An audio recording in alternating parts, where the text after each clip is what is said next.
पहले तो छोटा सा इंट्रोडक्शन दीजिए अपना। हाय, मैं हूँ नेहा कौल और आप मुझे देखते हैं बहुमाई रजनीकांत में एज शौगता। और आई एम श्योर कि आप मुझे बहुत बहुत बहुत लाइक कर रहे होंगे। बात करें मानसून की, मानसून आ चुका है और आपने किस तरह से एंजॉय किया इस मानसून को? मॉनसून एक तो जब गर्मी के बाद आता है ना, तो सबसे पहले एक राहत ले आता है कि चलो यार गर्मी से छुटकारा मिल गया।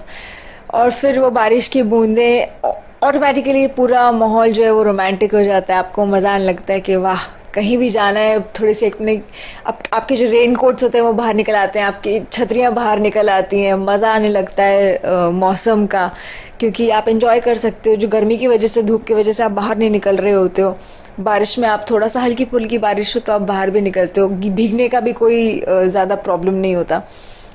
हल्का बारिश में आप बाहर निकलिए, एंजॉय कीजिए, खूब अच्छा अच्छा खाना खाइए, अपने फैमिली और फ्रेंड्स के साथ गेट टुगेदर कीजिए, हैव फन।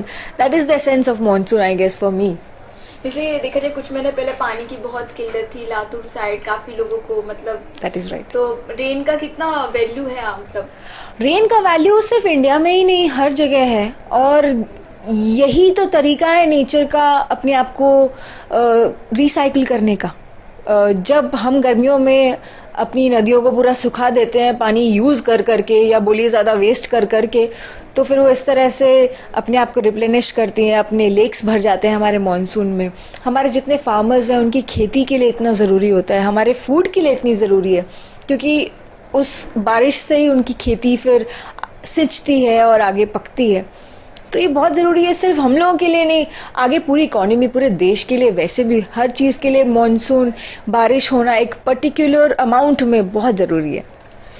ठीक है, मानसून की अगर बात ही करें तो खाने में क्या पसंद करते हैं? हाँ, मॉनसून और खाना तो जैसे इंटर रिलेटेड है, इनको तो कभी जुदा ही नहीं कर सकते। और मतलब जो बिल्कुल डाइट फ्रीक्स भी होते हैं ना, मतलब मैं भी बहुत अवॉइड करती हूँ कि भाई बिल्कुल तला हुआ नहीं खाना है, अच्छा मोटा करने वाली कोई भी चीज़ मत खाओ। लेकिन नहीं, एक चीज़ जो आपको भी याद आती है मॉनसून के साथ, वो क्या है?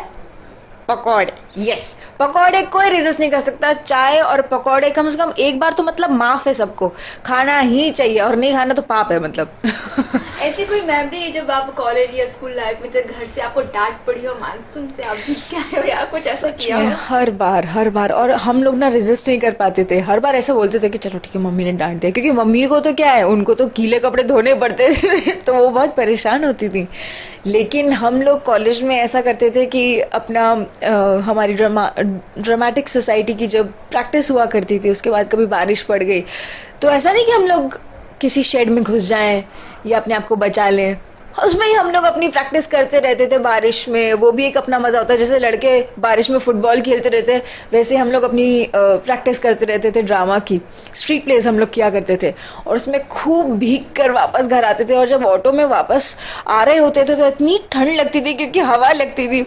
मतलब ये भी डर होता था कि कहीं यार बीमार ना पड़ जाए, और बीमार पड़ गए ना तब तो पक्का ही सुताई होगी घर वालों से तो किसी तरह से बच जाते थे कि नहीं मम्मी ज़्यादा नहीं भीगे। कल ईद है तो दर्शकों के लिए क्या कहना चाहेंगे? आप सबको मैं ईद की बहुत बहुत मुबारकबाद देना चाहूँगी। Wish you all a very very happy Eid. आने वाला साल आपके लिए और भी ज़्यादा प्रोस्पेरिटी लाए और आपके लिए एक हेल्दी लाइफ लाए। Thank you. Thank you.